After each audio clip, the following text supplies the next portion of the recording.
حضرت عمر بن عبد العزیز رحمت اللہ تعالی علیہ کے پاس ایک صوبے کا ایک ذمہ دار افسر آیا، سمجھ لیں وہاں جو آپ نے لوگ تعینات کیے تھے ان میں سے ایک بندہ آیا۔ اب عمر بن عبد العزیز اس سے باتیں کر رہے تھے، چراغ جل رہا تھا، تمہارا گورنر کیسا ہے، فوج کا نظام کیسا ہے، فلاں فلاں معاملہ کیسا ہے، آپ باتیں کر رہے تھے۔ اس نے سارا کچھ بتایا، بعد میں کہنے لگا حضور یہ بتائیں کہ آپ کی طبیعت کیسی ہے، بچے کیسے؟ جناب عمر بن عبد العزیز نے پھونک ماری اور چراغ بند کر دیا۔ فرمانے لگے میرے ساتھ کوئی ذاتی گفتگو اور بھی کرنی ہے؟ اس نے کہا جی کرنی ہے۔ تو آپ نے آواز دی، کہنے لگے بیٹے سے کہو میرے گھر سے میرا ذاتی چراغ لے کے آئے۔ وہ ذاتی چراغ لے کے آیا تو کہنے لگا حضور یہ کیا ہے؟ آپ فرمانے لگے وہ سرکاری چراغ تھا تو اتنی دیر جائز تھا جب تک سرکاری باتیں ہو رہی، اب باتیں تیری میری ذاتی ہے، اب سرکاری چراغ کی روشنی میں گفتگو ہو سکتی؟ یہ مسلمان ہے، اور یہ صرف حکمرانوں کے لیے نہیں، یہ میرے لیے بھی ہے، یہ آپ کے لیے بھی ہے، یہ معاشرے کے لیے، کیونکہ مرتے دم تک مسلمان ہی رہنا ہے، کوئی اور روپ دھار سکتے ہیں۔ اس لیے میرے عزیز ان چیزوں کو چھوٹا نہ جانے، یہ چیزیں آپ کو بڑا کریں گی، یہ آپ کو سجا دے گی، یہ سارے پھول ہیں۔ جب ہمارے کردار میں یہ والے پھول اگیں گے تو پھر ہم سے لوگوں کو خوشبو آیا کرے گی، پھر لوگ ہماری چھاؤں میں بیٹھیں گے، پھر لوگ تکلیفوں سے بچیں گے، آزمائشوں سے بچیں گے، پھر پیار بٹے گا، پھر محبت پھیلے گی۔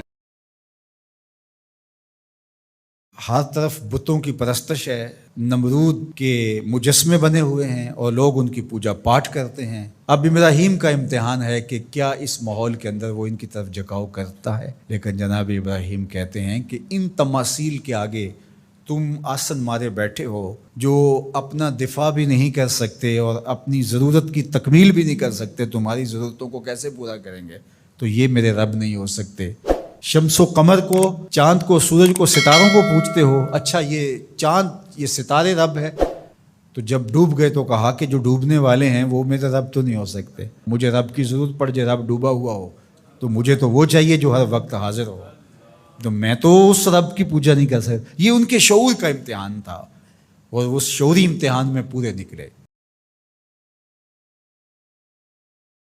نبی اکرم صلی اللہ تعالیٰ علیہ وسلم کی خدمت میں ایک صحابی نے عرض کیا تھا یا رسول اللہ صلی اللہ تعالیٰ علیہ وسلم لوگوں میں سب سے بہتر کون ہے؟ تو فرمایا ہر وہ مومن جو صاف دل ہو اور زبان کا سچا ہو۔ عرض کی صاف دل والے سے کیا مراد ہے؟ تو حضور علیہ الصلوۃ والسلام نے فرمایا متقی ہو، مخلص ہو، جس کے دل میں خیانت نہ ہو، دھوکہ نہ ہو، بغاوت نہ ہو، حسد نہ ہو۔ عرض کی ایسے شخص کے بعد پھر کون سب سے افضل ہے؟ نبی اکرم علیہ الصلوۃ والسلام نے فرمایا وہ شخص جو دنیا سے بچے، دنیا سے نفرت کرے اور اپنی آخرت سے محبت کرے۔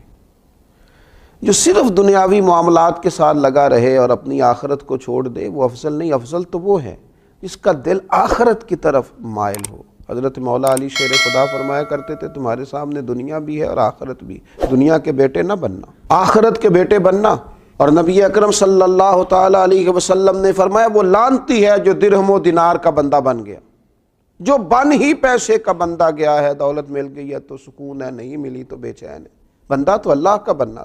بہت بڑی یہ روحانی ترقی میں رکاوٹ ہے کہ بس ہر وقت مال، بھئی یہ ضرورت ہے، اسے صرف ضرورت سمجھو۔